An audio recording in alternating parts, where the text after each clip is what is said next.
बांझ माँ। कालबेल की आवाज सुनकर जैसे ही सुबह सुबह शांतनु ने दरवाजा खोला, सामने एक पुराना सा ब्रीफ केस लिए गांव के मास्टर जी और उनकी बीमार पत्नी खड़ी थी। मास्टर जी ने चेहरे के हाव भाव से ही पता लगा लिया कि उन्हें सामने देख शांतनु को जरा भी खुशी का एहसास न हुआ है। जबरदस्ती चेहरे पर मुस्कुराहट लाने की कोशिश करते हुए बोला, अरे सर, आप दोनों बिना कुछ बताए अचानक से चले आए। अंदर आइए। मास्टर साहब ब्रीफकेस उठाए अंदर आते हुए बोले, हाँ बेटा, अचानक से ही आना पड़ा। मास्टरनी साहब बीमार हैं। पिछले कुछ दिनों से तेज फीवर उतर ही नहीं रहा। काफी कमजोर भी हो गई हैं। गांव के डॉक्टर ने एम्स दिल्ली में अविलंब दिखाने की सलाह दी। अगर तुम आज ऑफिस से छुट्टी लेकर जरा वहां नंबर लगाने में मदद कर सको तो। नहीं नहीं, छुट्टी तो ऑफिस से मिलना असंभव सा है, बात काटते हुए शांतनु ने कहा। हालांकि अगले हफ्ते शांतनु के ससुराल से सास ससुर और साली आने वाले थे, तो अभी से एक सप्ताह की छुट्टी के लिए सारी तैयारियां हो चुकी थी। थोड़ी देर में प्रिया ने भी अनमने ढंग से 2 कप चाय और कुछ बिस्किट उन दोनों बुजुर्गों के सामने टेबल पर रख दिए।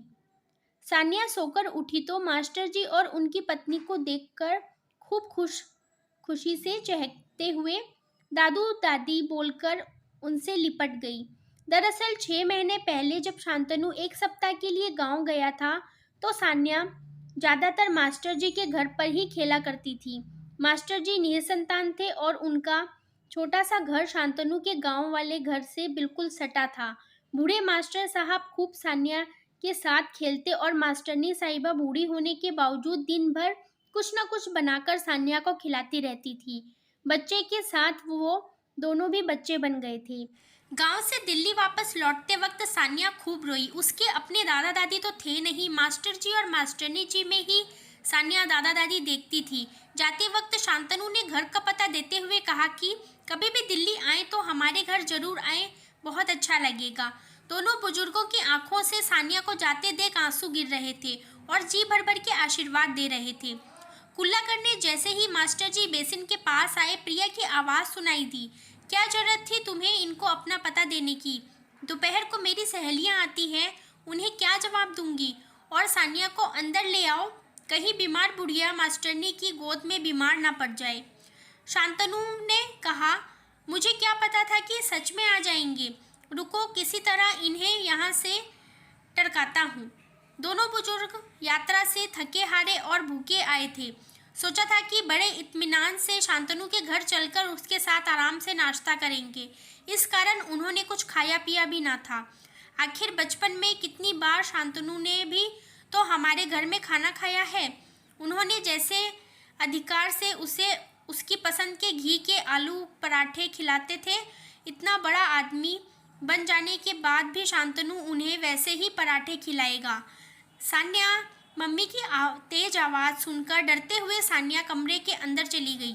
थोड़ी देर बाद जैसे ही शांतनु हॉल में उनसे मिलने आया तो देखा चाय बिस्कुट वैसे ही पड़े हैं और दोनों जा चुके हैं।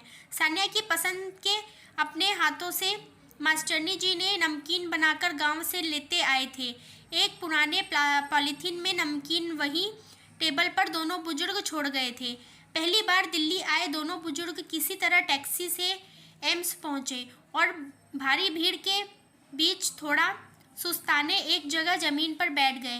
तभी उनके पास एक काला सा आदमी आया और उनके गांव का नाम बताते हुए पूछा, आप मास्टर जी और मास्टरनी जी है ना? मुझे नहीं पहचाना है, मैं कल्लू, आपने मुझे पढ़ाया है।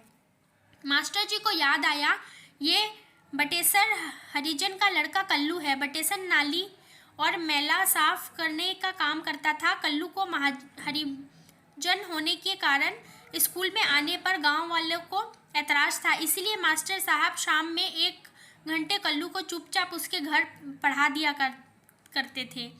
मैं इस अस्पताल में चतुर्थ वर्गीय कर्मचारी हूँ। साफ सफाई से लेकर पोस्टमार्टम रूम की सारी जिम्मेवारी मेरी है। फिर तुरंत उसका ब्रीफ केस सर पर उठाकर अपने एक रूम वाले छोटे से क्वार्टर में ले गया। रास्ते में अपने साथ काम करने वाले लोगों को खुशी खुशी बताता रहा कि मेरे रिश्तेदार आए हैं, मैं इन्हें घर पहुंचाकर अभी आता हूँ। घर पहुंचते ही पत्नी को सारी बात बताई। पत्नी ने भी खुशी खुशी तुरंत दोनों के पैर छुए। फिर सब मिलकर एक साथ गर्मा गर्म नाश्ता किए। फिर कल्लू की बीबी ने अपनी छोटी सी बेटी को मास्टरनी साहब की गोदी में बिठा दिया। बच्ची उस बुजुर्ग के साथ खेलने लगी। कल्लू बोला, आप लोग आराम करें, आज मैं जो कुछ भी हूँ आपकी बदौलत ही हूँ। फिर कल्लू अस्पताल में नंबर लगा आया। कल्लू की माँ नहीं थी। बचपन से ही मास्टरनी साहब का नंबर आते ही कल्लू हाथ जोड़कर डॉक्टर से बोला, जरा अच्छे से इनका इलाज करना डॉक्टर साहब, ये मेरी बूढ़ी माई है। सुनकर बूढ़ी माँ ने आशीर्वाद की झाड़ियाँ लगाते हुए अपने कांपते हाथ कल्लू के सर पर रख दिए। वो बांझ औरत आज सचमुच माँ बन गई थी। उसे आज बेटा मिल गया था और उस बिन माँ के कल्लू को भी माँ मिल गई थी। तो ये कहानी कैसी लगी मुझे कमेंट करके ज़रूर बताइएगा।